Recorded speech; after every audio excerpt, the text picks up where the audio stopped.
conservation in India.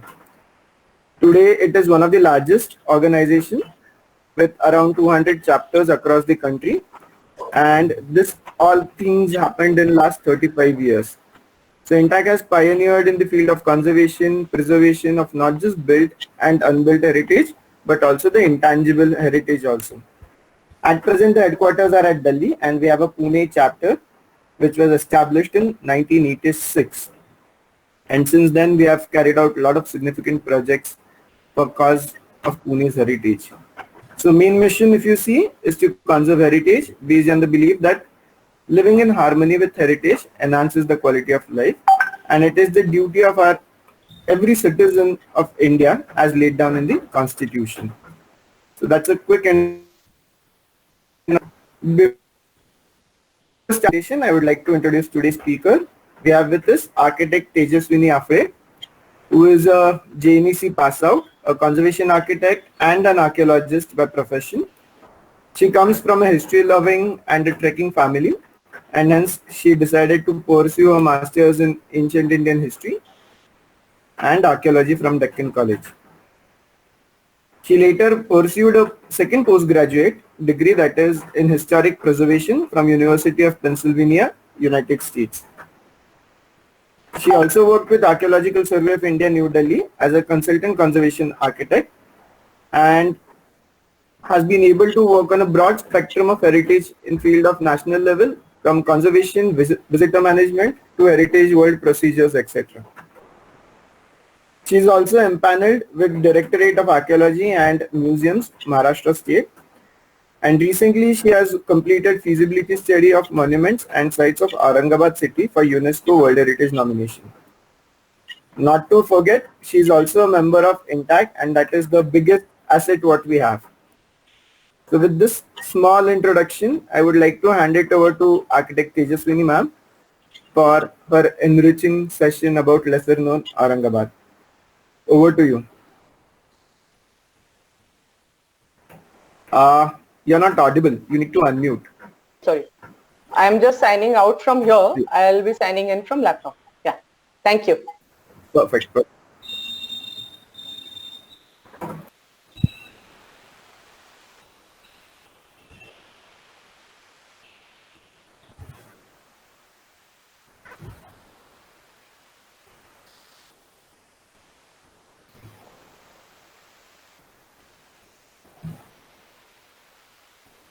Yeah. Am I audible here?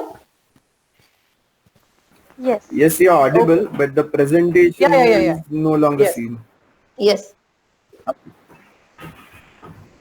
Just a minute.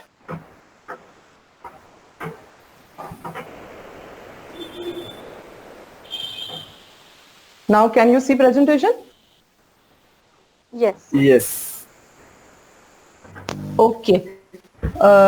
So I can start? Hello? Yes, please. Yeah, please. Okay. Yes, please. Yeah. Okay. So thank you very much, Pune Intach.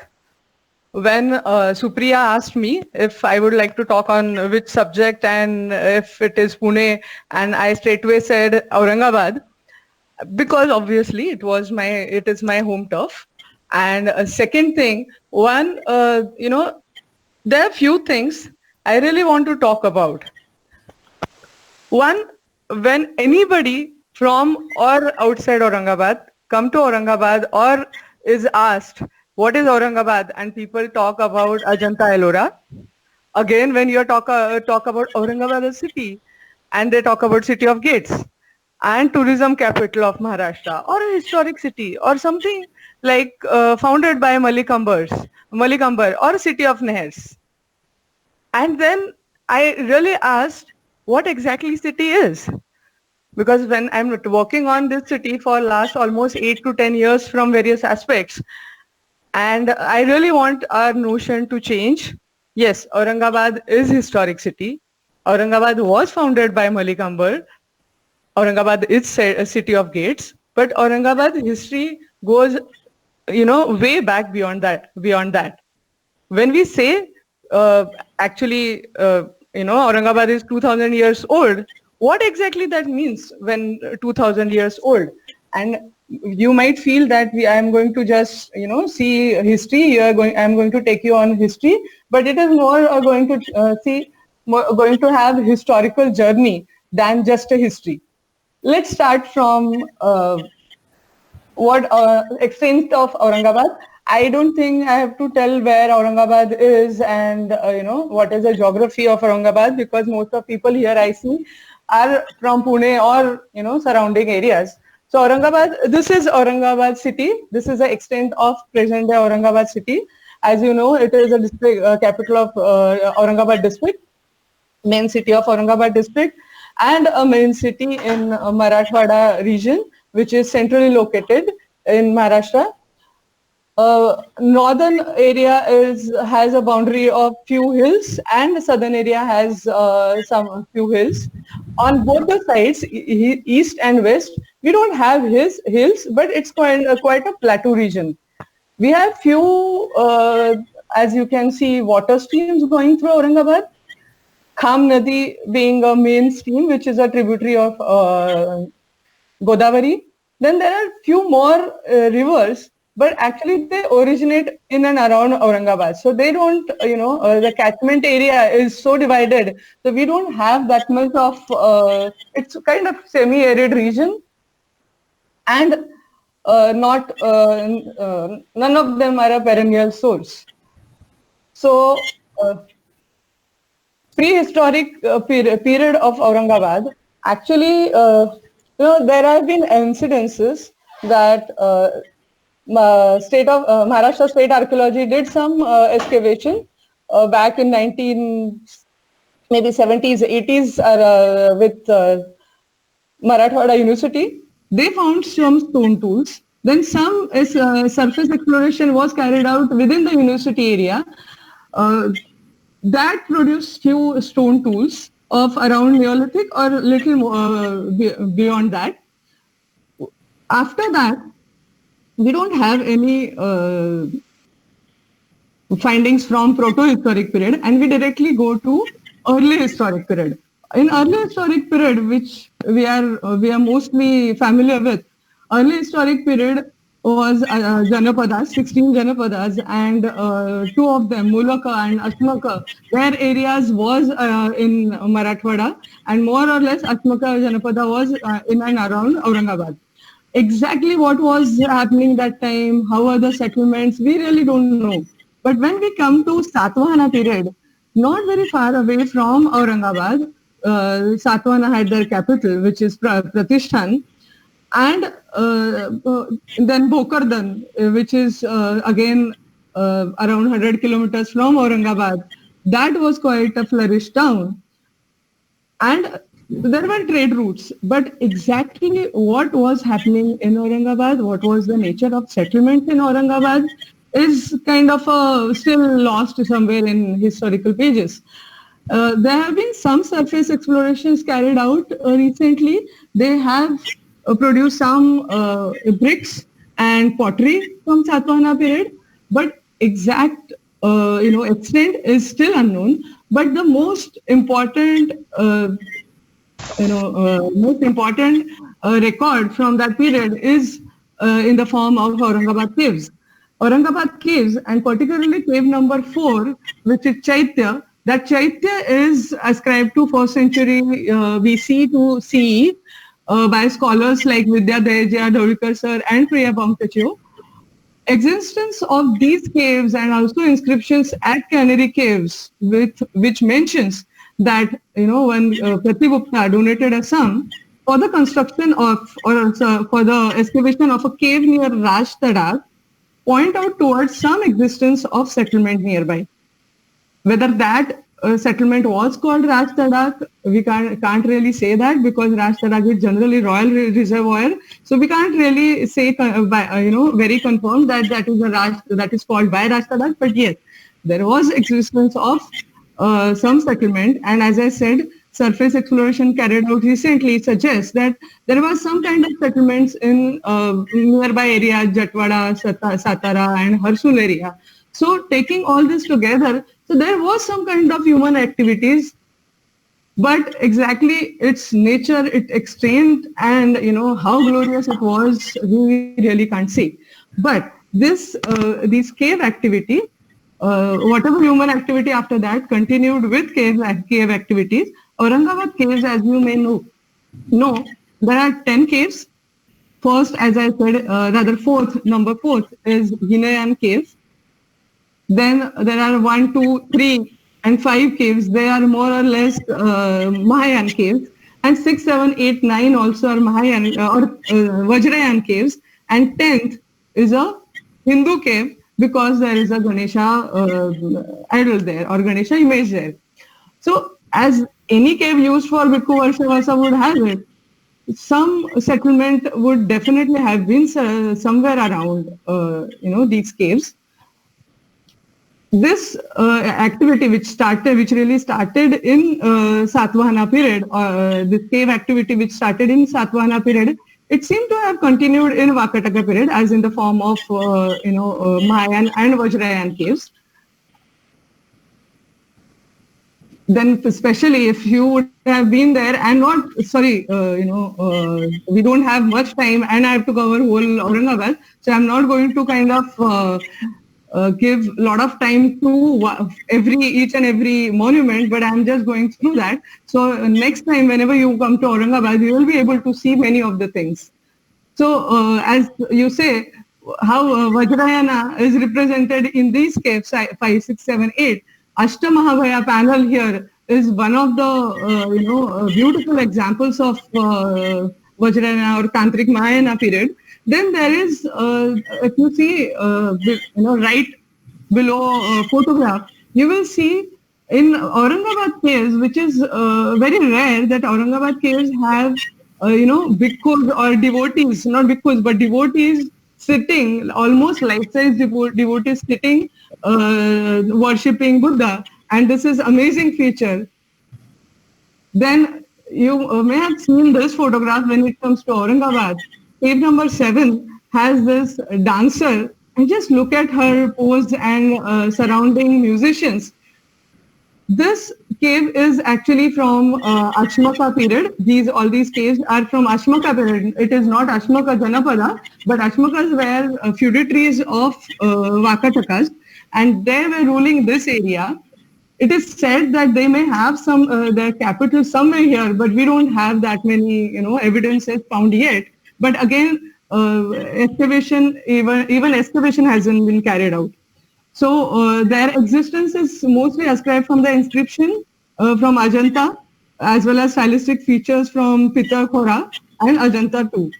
Aurangabad caves, actually, as I was talking to Miss Saili Pandadattar, and she very rightfully said that Aurangabad caves, actually, why they are significant? Because they actually form a very beautiful concentrating or connecting thread between Ajanta on one hand, where, by 6th century, all the cave activity was slowing down, and another hand, there was Ellora, where in Chalukyan period, the cave activity was taking, a faster pace. And Aurangabad caves, in that way, is a beautiful connecting thread between both of them. After 6th century, although whatever we say about Aurangabad is mostly focused on Aurangabad caves till 5th, 6th century, after that, there is a huge period of, I would say, unknowns. And there are many unknowns because although Aurangabad, we don't find any Rashtrakoot, Chalukya, Yadava edifices or any inscriptions within Aurangabad. But then there is a lot of activity which was going on around, especially even, modern day Aurangabad district. You see Devgiri was being flourished as a Yadava capital. Then there are possible remains of Bhadravati found near Kultabad. A lot of caves were there. Then there are few Chalukyan and Yadava temples which are known from Ghatlandra, Ambai, then Rudreshwar caves are there. And biggest activity, not that time, but earlier was Ajanta caves. And Anwar temple, I'm sure many of you may have known Anwar temple. So this was period of unknowns. What was happening in the area, after cave activity was seized, what happened to the villages and what happened to the settlement, we actually really don't know. But then, there was a Yadava kingdom nearby. Some activity may have happened, but we really don't know. That was a period when Devgiri was an important political, social, religious center, and of course very wealthy also under Yadavas. Pratishthan, that is Paithan, has continued to be an important religious center. But then Devgiri to Paithan, the route, somewhere Aurangabad or some settlement would have been there. But again and again, when I'm saying Aurangabad, that obviously that time it may have been Khadki, which continued after that. Then we come to post-Yadava period. Several sources suggest that settlement here was called Khadki. Then there was there was a Khadkeshwar temple in Aurangabad. The name may have come from there, or name may have attached to the village from Khadkeshwar temple. There is not much history, or almost none of the history for Khadkeshwar temple. This temple has again been recently renovated, so it has erased all the history around that. Earlier, older people say that there was a small temple in more or less Wada style, not really Yadava period stone temple, or it was more or less Wada style. So which may suggest that temple may have been post Yadava period, but exactly what was the time, it is very difficult to understand. Then in 1990s, a horde of Jaina images was discovered during construction in Jatwada, which is again a north of Aurangabad. And these Jaina images are also ascribed to post-Yadava period or around 14th, 15th century CE. So this periods of unknown continued till almost 17th century, when, as we know, Nizam Shahi, Adil Shahi, all these sultanates were ruling Maharashtra, and Mughals actually defeated capital of Nizam Shahi and Ahmednagar, and Daulatabad by that time, not Devgiri, but Daulatabad was actually there, one of the major important centers, major military centers, and Malik Ambar here in around 1602, Malik Ambar actually shifted his capital to Daulatabad. And here again, our city's history, or his city's, what was happening there starts after almost 1,000 years of unknowns. He is Malik Ambar. He was the Abyssinian, as we all know. And left side there is a, there is a painting of Jahangir showing that Jahangir was shooting the head of Malik Ambar. And we all know why. Because when Malik Ambar actually shifted his capital to Daulatabad, not his capital, but Nizam Shahi capital to Daulatabad, along with the ruler, Nizam Shah ruler, he took control of the whole situation, and he started confronting, or he started, he continued his struggle to save Nizam Shahi with Mughals. And it was again,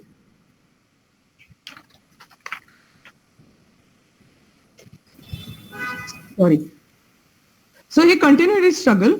He had great support from various Maratha rulers, Maratha military generals, Yadav Rao, Bhosle, and so many people. And again, when he was continued his struggle, as you can see, this whole topography is not like Sahyadris. So he had to start, he couldn't directly attack them, or there were skirmishes, there were battles, but he started guerrilla warfare. And that was the exact reason why Mughal emperors may have hated him. And he continued with his struggle till almost 1630s, until he died. But meanwhile, in 1610, he founded this city called Khadki. Again, there are few descriptions when it is said that he saw this area and found it, right for establishing a city. But it is not very confirmed why he chose this city and what was the extent of the city that time, or what was the extent of village or settlement at that time. Again, you cannot forget that 1610, that means this was a high period when Mughal and Nizam Shahi kingdom was totally at battle, and there are many incidences where area around Aurangabad have witnessed skirmishes, battles. At the there is again a small description where they're talking about how the battle was fought near a bagh in Chikalthana, which is on the eastern side, or in the eastern outskirts of Aurangabad.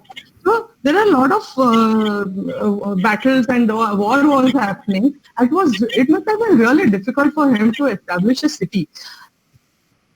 Again, why I'm saying that? Because that time, if you see many resources, they talk about palaces and gardens being built under Malik Ambar. He built markets, he built water sources, he built Nair-e-Jari, but nobody is talking about how many, what was the extent of the city, how, which was built what, and not even a map.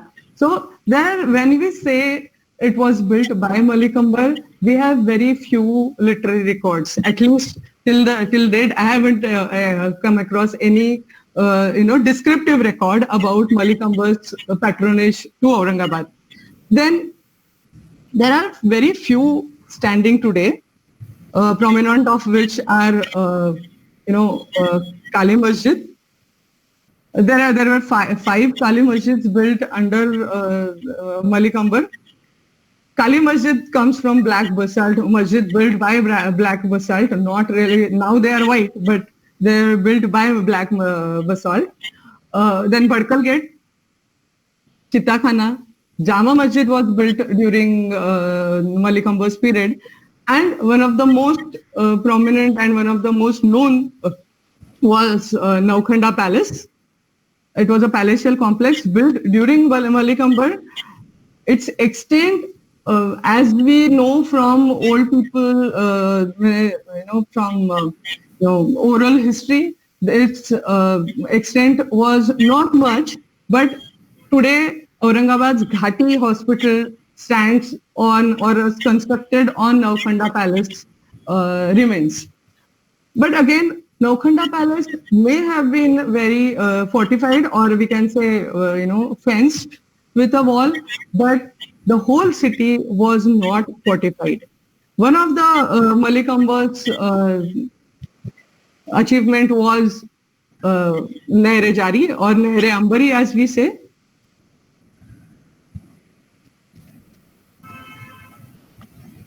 I'm going to show a few of the buildings, not every building, but a few of the buildings.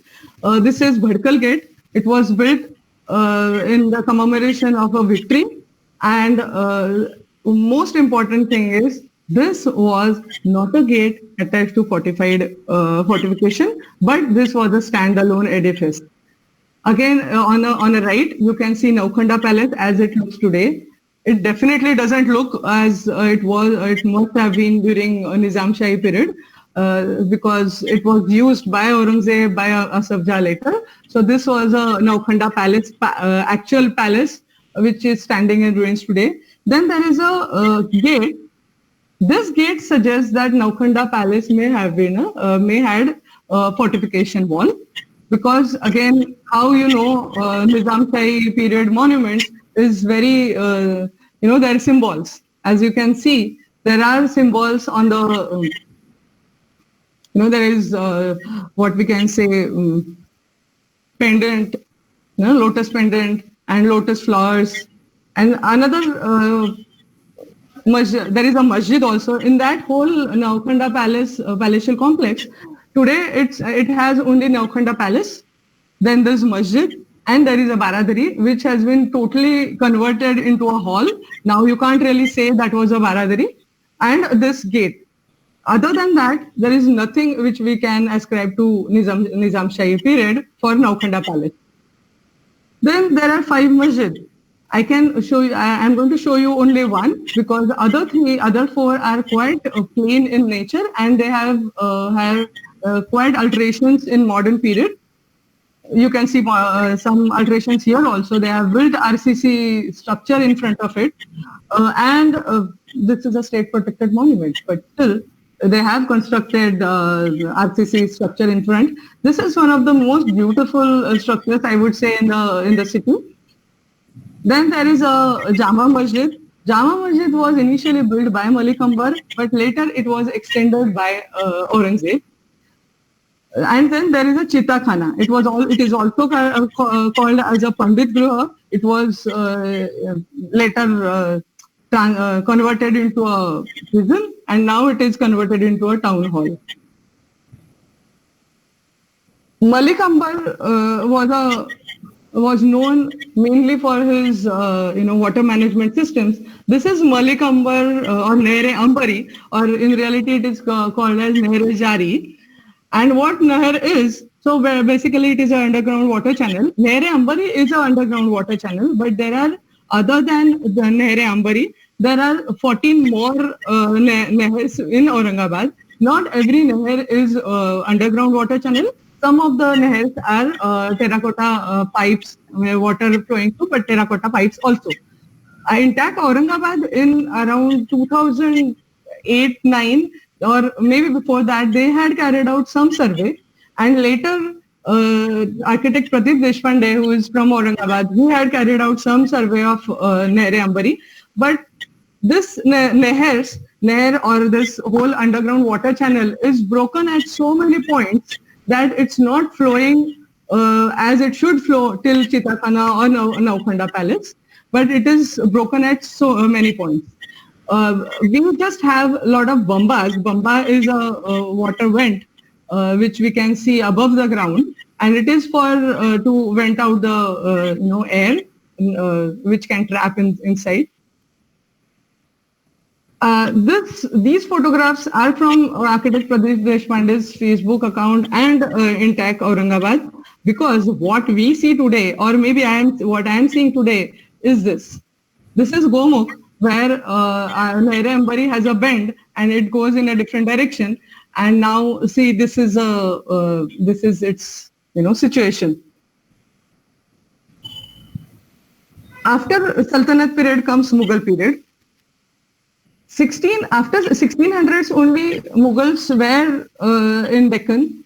Nizam Shahi and Mughals, they were in loggerheads. But actual Mughal supremacy or Mughal conquered Deccan was after Malik Ambar's death in 1636. He died in 1630, but till almost 1636, Daulatabad continued its siege and could resist its siege. And in 1636, Shah Jahan took over, and Shah Jahan took over this area also.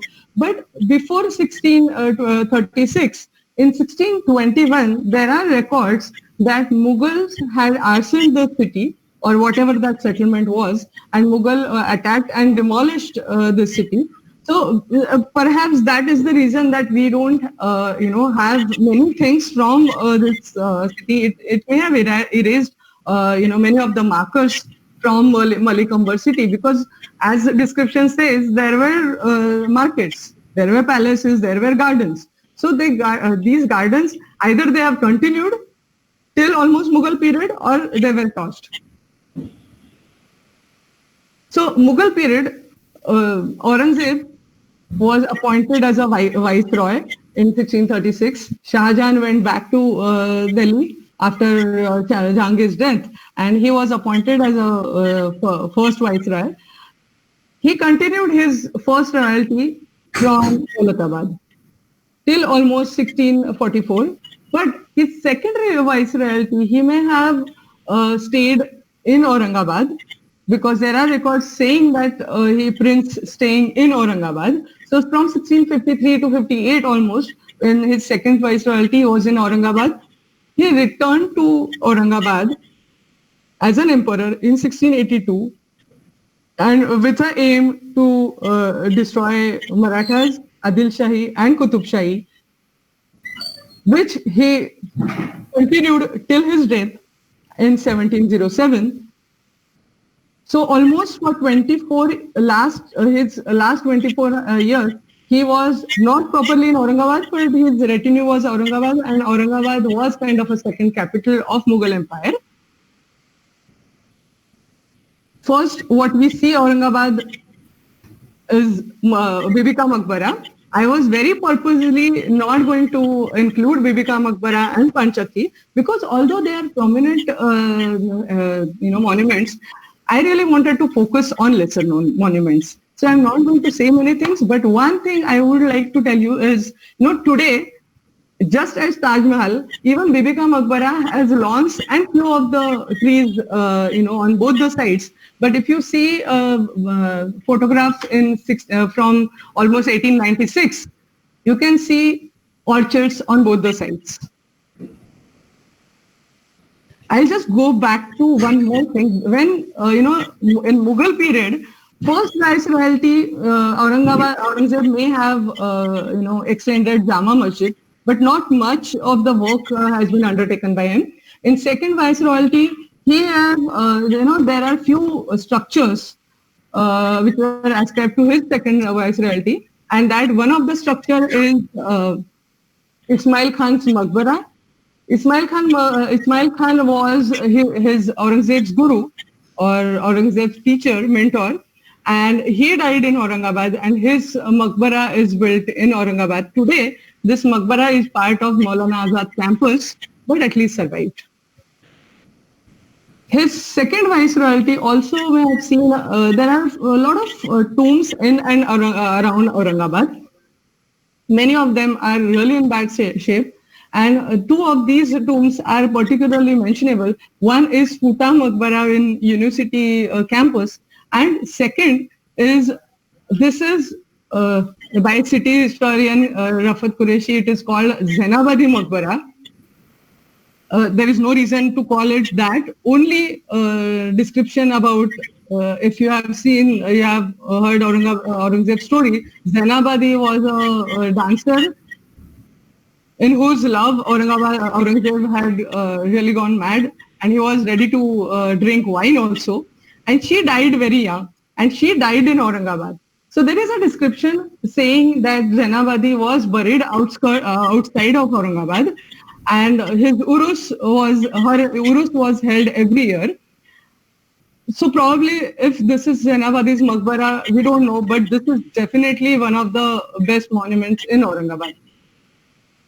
Going back to this map again, after second viceroyalty, Aurangzeb came back in 1682. As we all know, Shivaji Maharaj had died 1680, and Sambhaji Maharaj had been aggressively taking a lot of campaigns on the side, in Mughal Empire side, which is Jalna, Lad Karanja, even in Aurangabad. So, and not he himself, but a lot of, Santaji Ghorpade and other people are coming to attack Aurangabad. And so, after coming here in 1682 only, Aurangzeb ordered to build a fortification wall. And if you see, most of the fortification walls in Mughal cities, like Ahmednagar, here also, they are built during Aurangzeb's period. He had asked to construct a wall, and if you can see this purple line, if you can see, that is a city wall. Naukhanda wall is different, and then there are two, can we say, suburbs or satellite settlements, Begumpura and Baijipura. So Baijipura was a Jahagir of Aurangzeb's wife Nawab Bai, and that was also fortified. And Begumpura was fortified in almost 1696 for the same reason. And then there was, so Aurangabad had almost 5 fortifications. One is Naukhanda, which is no more there, and we don't even have traces. Second was city fortification wall, which you can see in purple. Then there was a Baijapura fortification wall on in green. Red is Begumpura wall, and then in around again historical records are not really sure if in 1659 or even in 1692 Aurangzeb ordered to build a palatial complex for himself that was called Kilai-Ark. And Kilai-Ark, if we see Mughal history, that was the last Mughal palatial complex built entirely on its own. Because if you can say that Red Fort, there are so many palatial complexes which were built in Red Fort, but Red Fort itself was built earlier. So Kilai-Ark remains a last Mughal palatial complex or Mughal citadel in their history. And so this is Kilai-Ark. Kilai-Ark is actually on a higher grounds than the city of Aurangabad. It had few palaces, masjid. Today we have very few evidences. If you can see on the left, you can see Zanana Mahal, or it was considered as a Zebun Nisa's Mahal, Aurangzeb's daughter, her Mahal. We don't know exactly whose Mahal, but there are descriptions saying that Aurangzeb's son got married in this Mahal, and there was a huge bagh, and his procession was carried out through the bagh. So, and there is Shahi Masjid. This Shahi Masjid is exactly similar to Moti Masjid in Red Fort. So, on the left, this is Zanana Mahal. So below is the photograph from 1896. Then in between is the photograph from around 1952 or 1960s. This was from, there is a Government College of Science and Arts, and their periodical had this photo. And then above is what we see today. So Zanana Mahal was actually occupied by Fine Arts College, and because of their growing needs, they constructed their hostel and their college, beyond this Kilai-Ark, and this is left to almost ruin. Again, Masjid, Shahi Masjid is today, it is in really good condition and it is being used. Another is Palmer Kothi. So Palmer was a British official. His name is given. We don't know what was it before, but his even ruins are, Palmer Kothi's ruins are shown in the British Library photograph. Then Mughal period, when it comes to Aurangabad and Mughal periods, you cannot really escape gates.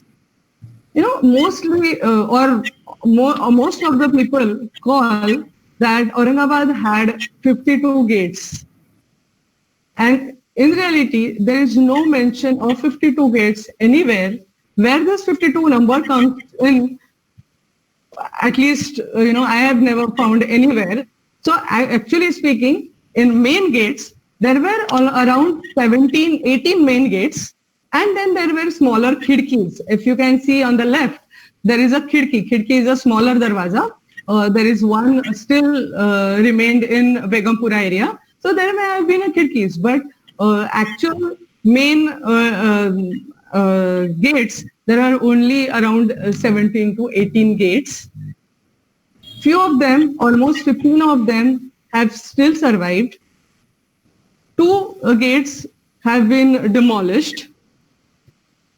And then around 20 gates were there, 22 gates were there, and 2 gates were demolished very long ago. So these are the gates what we see today. On the north, there is a Delhi gate. On the west, there is a Makkah gate. On the east, there are 3 gates called Khizri gate, Katkat gate and Roshan gate. On the down south, there is Paithan gate and Jafar gate. And again, on the north, southwest, there is a Barapulla gate and Mahmud gate. So if you see all the locations, they are on the main routes, main roads within the city. And then there are three talavs or three reservoirs. Khizri Talav actually was extended till almost Qil'e Arq. Aurangzeb said to have ordered to fill it up because it was getting really because of mosquitoes, and it was becoming a marshy land. So Khizri Talav was dammed, and today whatever present Khizri Talav is what Mughal Talav was. And then Khizri Talav, when they dammed that Khizri Talav, and it gave away a space for Himayat Bagh. Himayat Bagh actually was not constructed during Mughal period, but it was constructed a little later. Exactly the time period, or it may have been late 17 or 1710s, but it was built by later Mughal Sardar, and this has two baradaris. Centrally, there is a mahal which is underground, and then there is gates, and there is fortification around the Himayat Bagh. I wouldn't mind actually talking about Himayat Bagh for very long, but again, there is a time constraint. We can't really say keep talking about one monument. And whoever has questions, who wants to understand more about Himayat Bagh, they can contact me anytime. Then comes Asaf Jahi period. Asaf Jaha was Mughal Sardar till almost 1724, and he came back as a viceroy of Deccan, and he started his own venture, I would say, because almost till 1750s he had not detached himself from Mughal Empire, because he keeps saying himself as a Nizam of Mughals. But after his death, Nizam Asaf Jahas have become the ruler on their own, and till almost 1763 their capital was in Aurangabad. Asaf Jaha had his coronation in Naukhanda Palace. His coronation chair and his photographs are still there in Naukhanda Palace. After 1763, this capital went to Hyderabad, and Aurangabad, which was almost a royal capital by that time, became a provincial capital.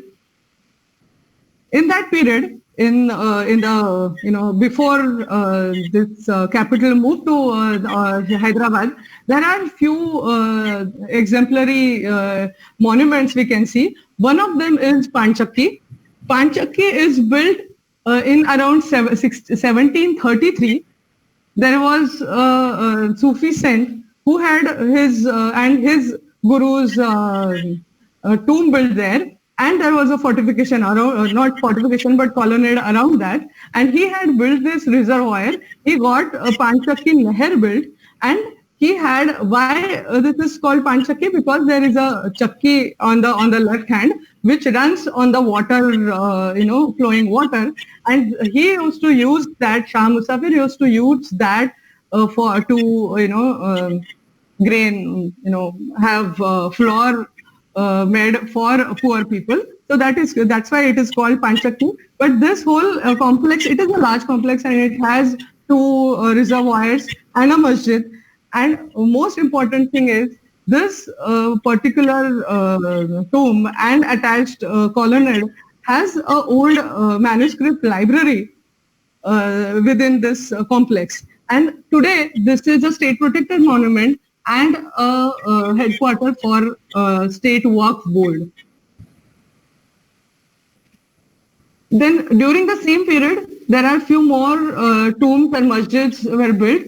Left is Nizamuddin Auliya, not the Delhi one, the other Nizamuddin Auliya. Then Tajuddin Qadri tomb. On the right, there is a Jamil Beg Masjid and Badi Masjid, which is located in Shahganj. It was built in 1720. Then why only masjids? Aurangabad had temples also. And Khandoba temple and the Nageshwar temple remains a major, untouched temples in Aurangabad. Many of the temples have been converted in the modern temples. So we can't really include them in that period temple. We just know that they were there. But these two temples are the old structures which have continued till today. There are a lot of vadas. Asafjahi period, though it was provincial capital, now Aurangabad history starts starts as a people's history. It's no more a royal history. It's no association with royals. But there are a lot of people who came with Aurangzeb. There are many Sardars were there. Mughal Rajput Sardars were there.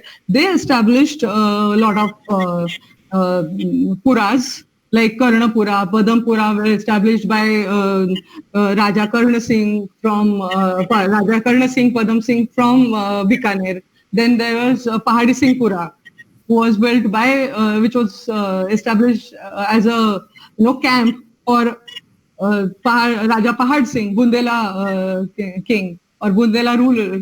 And then there are some more also. Very interestingly, I read a few months ago that during even before Mughal period, we exactly don't know what period, but there were puras named as Maloji Pura, Vithoji Pura, Parsoji Pura. And if you are very aware with Shivaji Maharaj's history, you come across these names also. But then what happened to that puras? Was that really established by Maloji Raja Bhosle? We don't know that. We just know that there were puras called Maloji Pura, Vithoji Pura and Parsoji Pura. Then by 1854, as a provincial capital, Aurangabad must have seen some really declining days, because there is a mention by a British official when he came to 1854 to Aurangabad. He saw most of the gates were blocked by rubble masonry. He saw many of the areas, many of the puras did not exist, or they were full of babri or babul thorns, and they're really in bad condition. And I suppose this must have continued after that also, because in Gazetteer we get names of puras, but when they were established, what was the situation of these puras by that time, we really don't know, because in Mughal period, Aurangabad must have seen really good days. Mughal period, there were good markets. There were puras established with, occupational, on the basis of occupation, like Attar Galli. Then there was Bandi Bazar, Kedi Bazar, and, there were so many, occupation-based gullies. They may have continued, but what was their extent and how, what happened to them, we really don't know. Then there was what we know is recently there was one gully called Kusu Parak, and they had beautiful houses. Kusu means basically these people staying there were Ratna Parkis, and the whole the gully was for Ratna Parkis. But recently even they have demolished their beautiful homes, and now it is just known as Kusu Parak. So this was Aurangabad municipal survey map after independence. This actually, I wanted to show this because this shows, many gardens. It is said that Aurangabad had 108 gardens, including Himayat Park. We don't have many information about their existence, because when Travarier had come during Mughal period or Nikolai Manuche had come during Mughal period, both of them just say that Aurangabad was a beautiful city, and if you stand on a higher ground, you would just see minarets and higher floors of building, and as if there wasn't city, it was that green. But more than that, they are not talking of anything. But what we come across, Masila Rumra or Alamgir or even Vincent Saxena, what they talk about is very sporadic mentions. But then there were markets. There are markets dedicated to European goods also. But exactly what was the nature of this market, where this market located, it is again, we have not come across good maps about that. But again, important thing is, I found out one of such, this board called Full Bazaar. And it is all on Gulmandi. Gulmandi is central area for Aurangabad, and Gulmandi, it is a flower market. And when we were talking to city historian Rafat Qureshi, and he mentioned that when he was little, he was young, that time many of the lanes had these boards called, Attar Gali, and there are names written on this. Unfortunately, today we just could see only one of the boards. This is Full Bazaar near Gulmandi. Intach, Aurangabad had done some survey in around 1999 or 2000s, and these photographs are from that survey, and this is from NMA's website. But that time also we see a lot of, vadas and a lot of residential areas. Today we see hardly any vadas, maybe 3 or 4 vadas, not more than that. And where other vadas are after 1920s or 1930s, nothing before 19th century. Thank you very much. I hope I was in time. Yes. Thank you, Tejaswini ma'am. Okay. I think we have seen Aurangabad, which seen it before. So if you allow, then we can have certain question answer session. Sure. Some questions, if anyone, chat box or unmute and then answer them. Can I see chat box? Yes.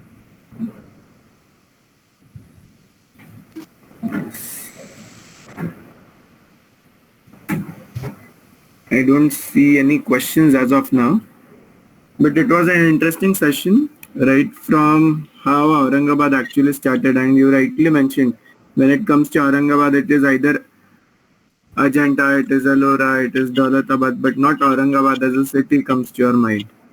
So next time when someone of us visits Aurangabad, they will definitely make an attempt to see what you have shown.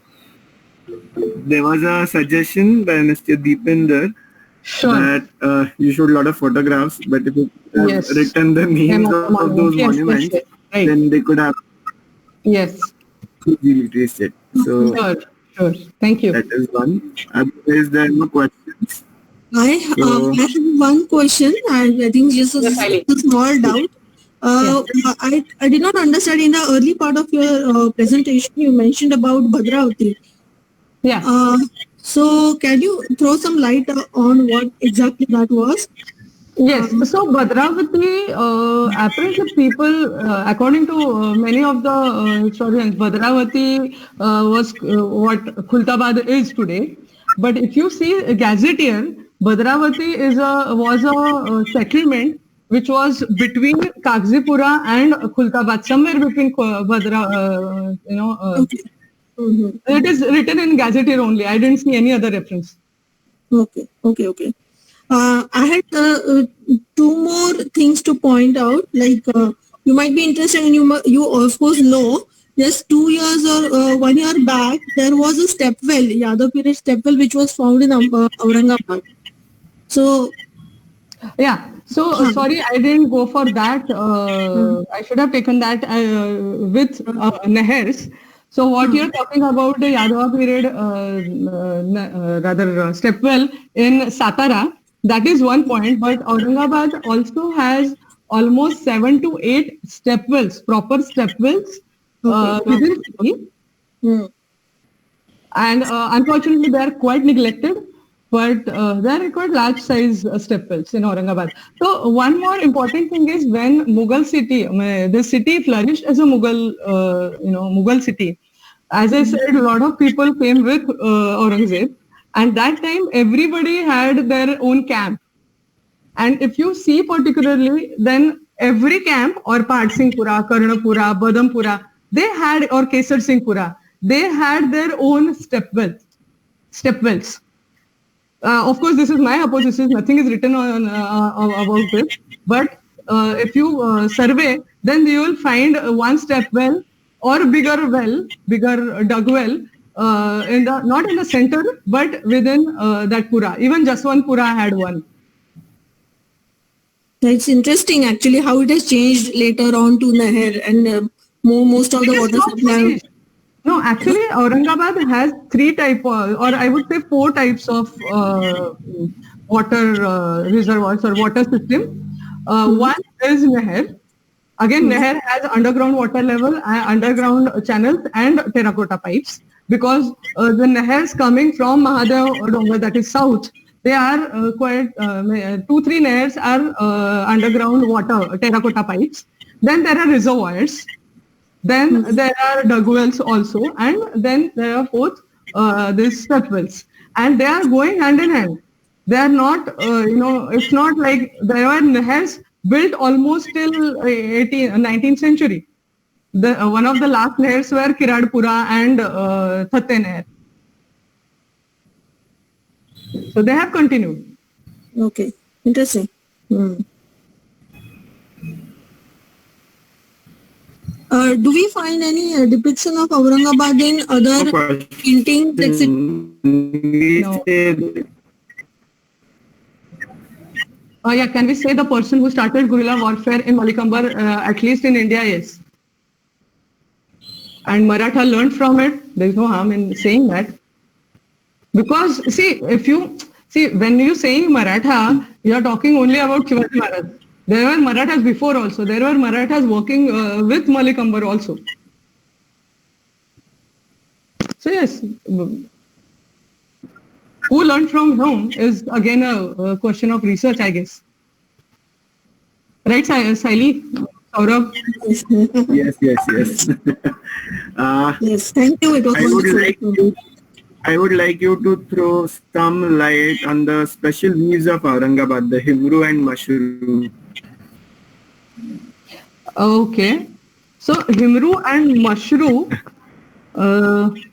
both the weaves may have come with Mughals, as I understand, and they have continued.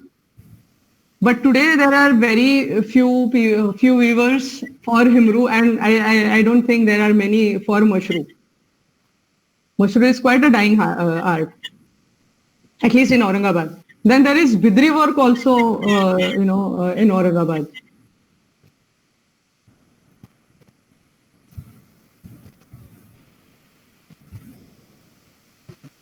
More? Interesting.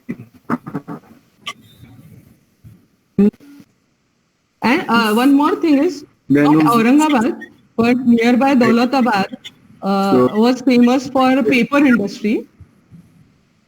And which paper industry, we know Kagzipura, and Aurangabad Intach is doing project on that paper industry in Kagzipura, which is near Daulatabad, not very far away from Aurangabad.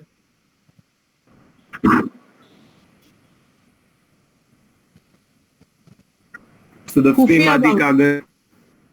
Okay, Khufia Baudi is, you are talking about Khufia Baudi, that means behind Daulatabad, right? Yes, it's behind the Aurangabad fort. Yeah. Okay. Behind the Daulatabad. So we are really not sure about the dating of those Baudis, but there are some Baudis like that in and around Daulatabad also.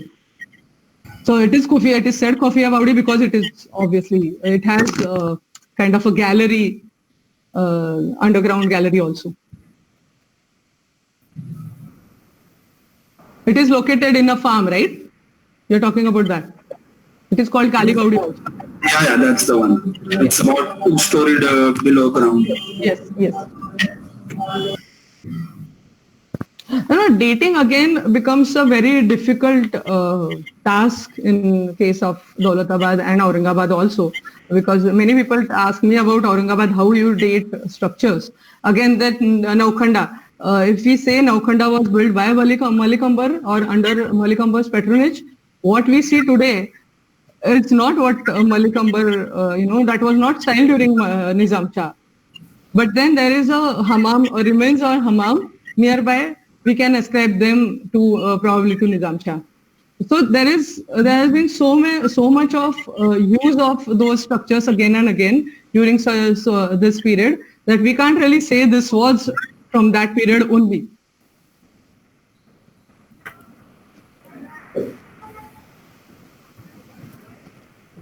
Right.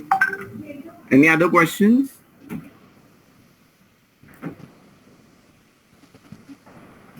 Okay. So I don't see any. Similar to this, Khufia Baudi, there is one Baudi in Bhautsinghpura in Aurangabad that is called Satyeshwar Shiva Mandir's Baudi, and that is also of that height, but not double, double floored, double storied, but almost exactly of the same size.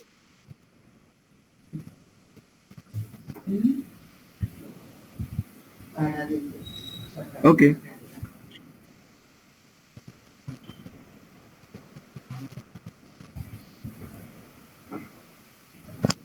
So I think we are done. Okay. So thank you, Tejaswini ma'am. And I would like to thank everybody who made an effort to join on Saturday evening, that too in the rainy season, and having a good support of network and electricity also. So thank you. We look forward. Thank you very much. And if anybody has any questions, they can ask me later also, because point of this lecture was to show Aurangabad beyond Bibi Ka Maqbara and Panchaki. Yes. There's much more beyond that also. So thank you. It was a good effort also, I'll say. Thank you, everybody. Just be updated that we are going to come up with such sessions on a regular basis. We are trying to make it 15 days or so. With us on our Instagram, Facebook, WhatsApp groups, and be updated